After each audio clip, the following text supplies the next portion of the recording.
নটৰাজৰ আশীৰ্বাদ লৈ 2025-26 বৰ্ষৰ হেঙ্গুল থিয়েটাৰৰ জনপ্ৰিয় নাট্যকাৰ প্ৰণৱ বৰুৱাৰ ৰচিত সংকল্পজিৎ হাজৰিকাৰ দ্বাৰা পৰিচালিত নাট পাগল থানাৰ প্ৰথম দৰ্শনী।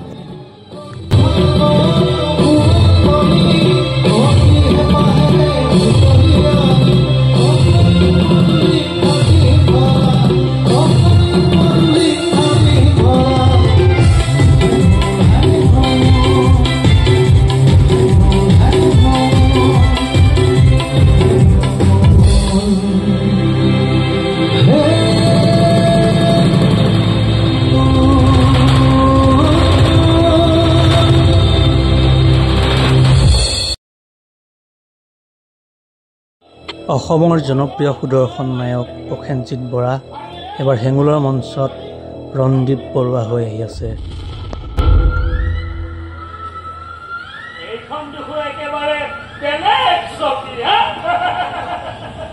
আমাৰ থানাৰ ষ্টাইলটো অলপ বেলেগ।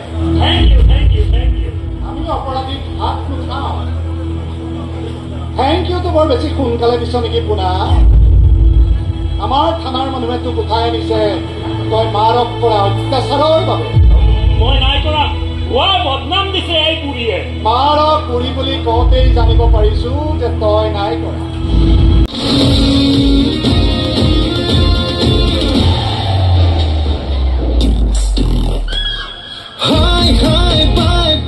সুধিবৰে মন যায় কোনখনগৰে পৰি দুটাই টিকটক টিকটক টিকটক টিকটক মনৰে ঘড়ী টিপাতে মাতিবৰে সাহসে নুকুলাই খেলি নামে হাঁহিৰে থল খামুচে বুকুৰে লুতল মোৰ বৰষা মিঠা মাততে বিচাৰি পাওঁ ডেষ্টিনেশ্যন।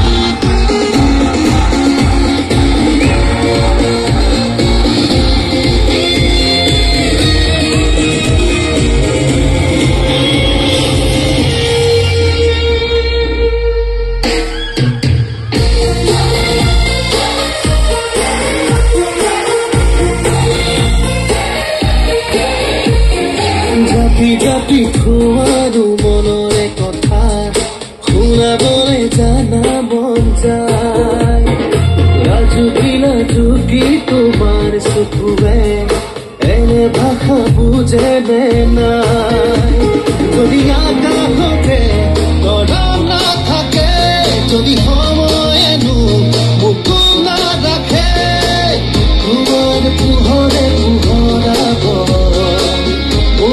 প্ৰতিটো ক্ষণ সুধিবলে মন যায় কোনখনগৰে পৰি মনৰে গতি বাঢ়ে আঁকিবলে সাহসে নুকুলাই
বৰ্তমান সময়ত কমেডি কিং খ্যাত অভিনেতা অৰুণ বৰাৰ অভিনয়ে হাঁহি খোৱাক দিয়াৰ লগতে প্ৰেক্ষাগৃহত উপস্থিত থকা সকলো দৰ্শকৰ মন জয় কৰিবলৈ সক্ষম হৈছে।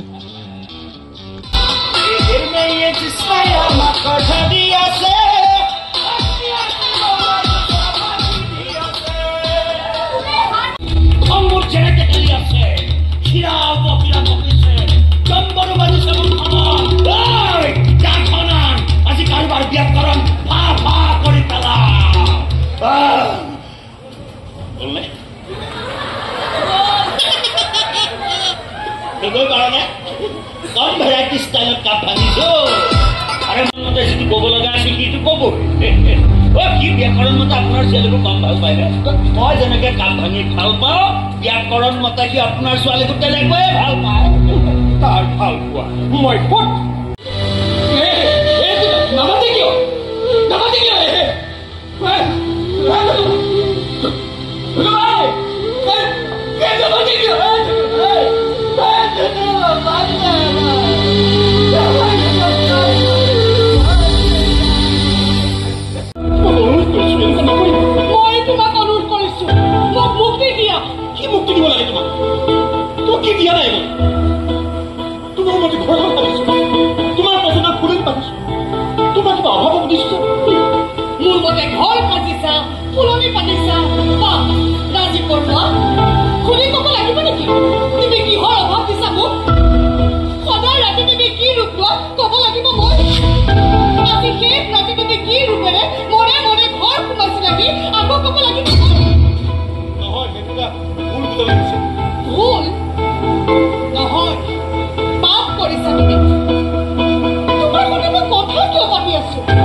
লিংগ এই ঘটনাই গুণপাৰ লগাইছে চৌধুৰী বিভিন্নজনে প্ৰতিক্ৰিয়া ব্যক্ত কৰিছে যে ধৰ্ষণকাৰীৰ ক্ষেত্ৰত এই শাস্তি উপযুক্ত শাস্তি, কিন্তু সমান্তৰালকৈ উঠিছে এটা ডাঙৰ প্ৰশ্ন, এই অজ্ঞাত ব্যক্তি কোন?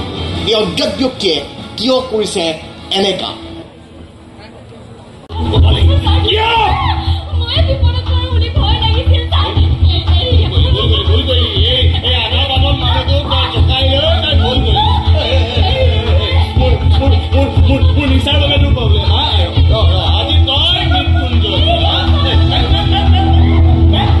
বৰ বেছি মৰমত তাক ডাঙৰ দীঘল কৰিলিতো, সেইকাৰণে অলপ তেওঁকহে ক্ষমা খুজিম, তোমাক কিন্তু ক্ষমা নোখোজো দেই। মোক ক্ষমা কৰা তই ঠাইৰক চম্ভালিব, তাৰ ভুৱা টিভিটো তাৰ চিতাখনৰ লগত জ্বলাবলৈ পাব ককাই। ভদ্ৰ হৈ শুনি থকাৰ কাৰণে মূৰত বহি ল'ব খুজিছ নেকি? কেনেকৈ তুমি মই নাজানো দেহা জান বঢ়িয়া দেখিলা দেখিলা লগালগ কেনেকে কাণত ধৰা ধৰি প্ৰেমৰ ওপৰত গীত বনাই দিলো। ইয়াৰ কি হ'ল ব্যাকৰণখন যে ধনীহে সি খং কৰিব লাগিব, সেইটো সংসাৰৰ ব্যাকৰণ। তই আকৌ সেইটোকে পাহৰিছ তো ল'ৰা। মই আকৌ মোৰ থানাৰ দায়িত্ব এছা ঘৰত দি থৈ আহিছো।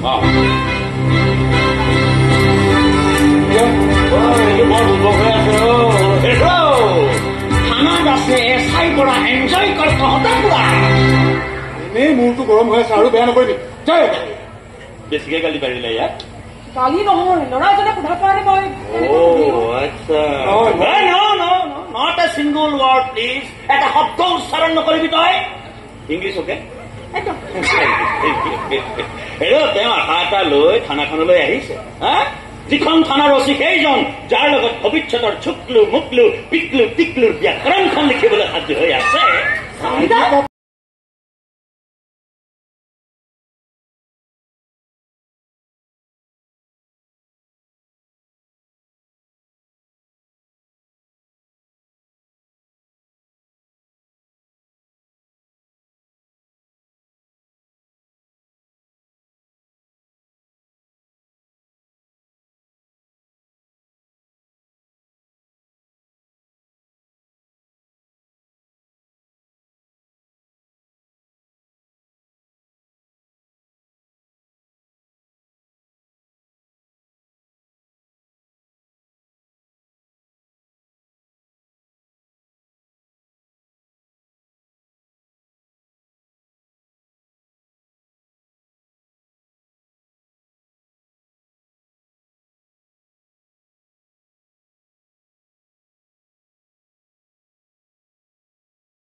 পাৰিম কিন্তু বিয়ৰখনে ক'লে পাৰিব জানো ভাইটিক মাতিটো তোমাৰ ভাই আছে কিন্তু মোৰ ছোৱালী ডিএছপি সিহঁতৰ সম্পূৰ্ণ চাকৰিহে সিহঁতৰ তোমাৰ একো নহয়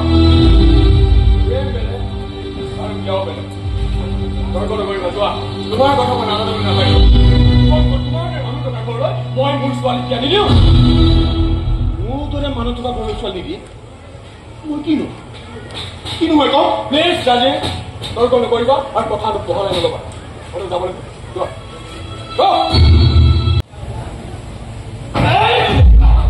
এই ৰঞ্জিত বৰুৱা তহঁতৰ দৰে অপৰাধীবোৰৰ বাবে 24 ঘণ্টাই অন আৰু মই অন মানে তহঁতৰ দৰে ৰেপিষ্টবোৰ অফ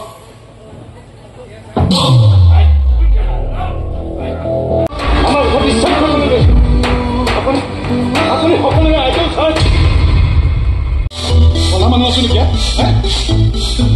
ওলা মাথা বেয়া নহয় একদম ওলাও কি কৰিব আপুনি মাৰিব আপুনি কি ভাবিছে আপুনি মোক মাৰিব আৰু মই কি এনেকে হাত ধৰি ৰৈ থাকিম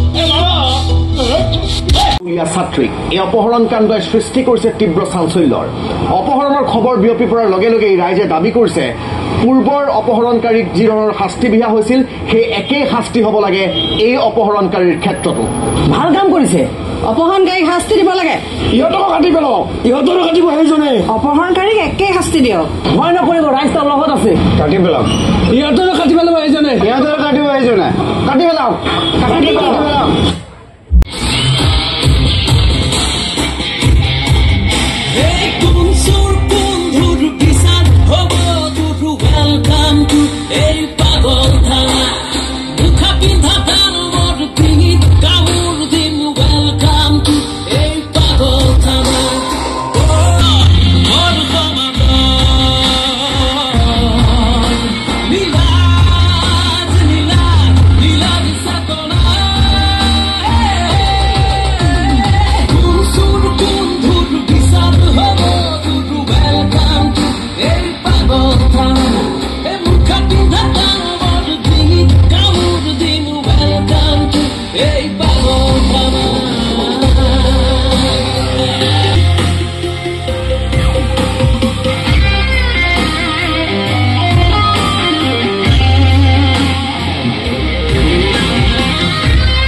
নিয়ম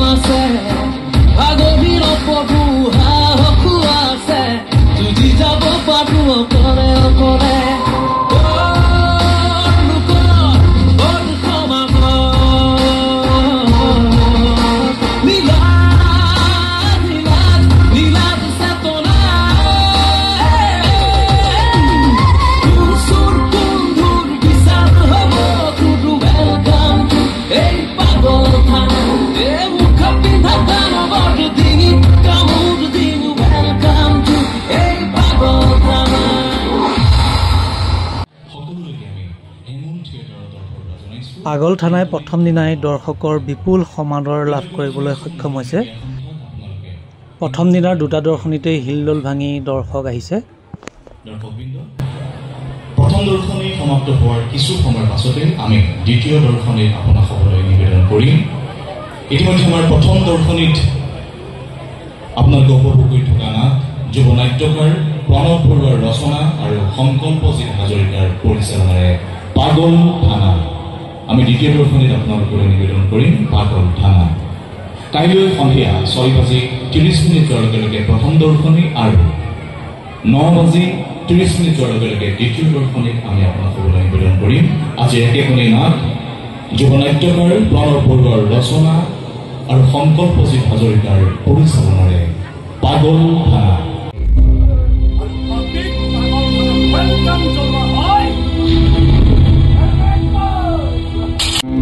পাগল থানা মানে কি? ওয়েলকাম টু পাগল থানা।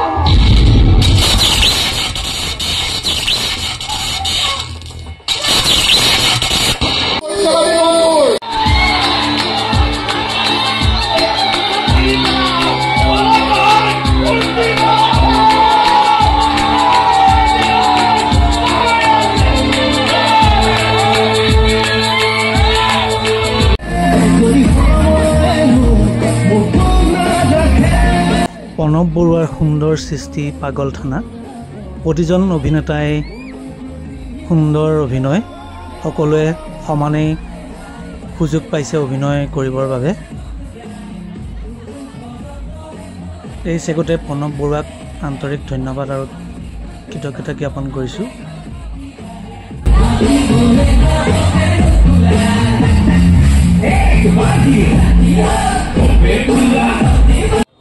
দৰ্শকৰ মুখে মুখে এইবাৰ পাগল থানাই অসমত খলকনিৰ সৃষ্টি কৰিব।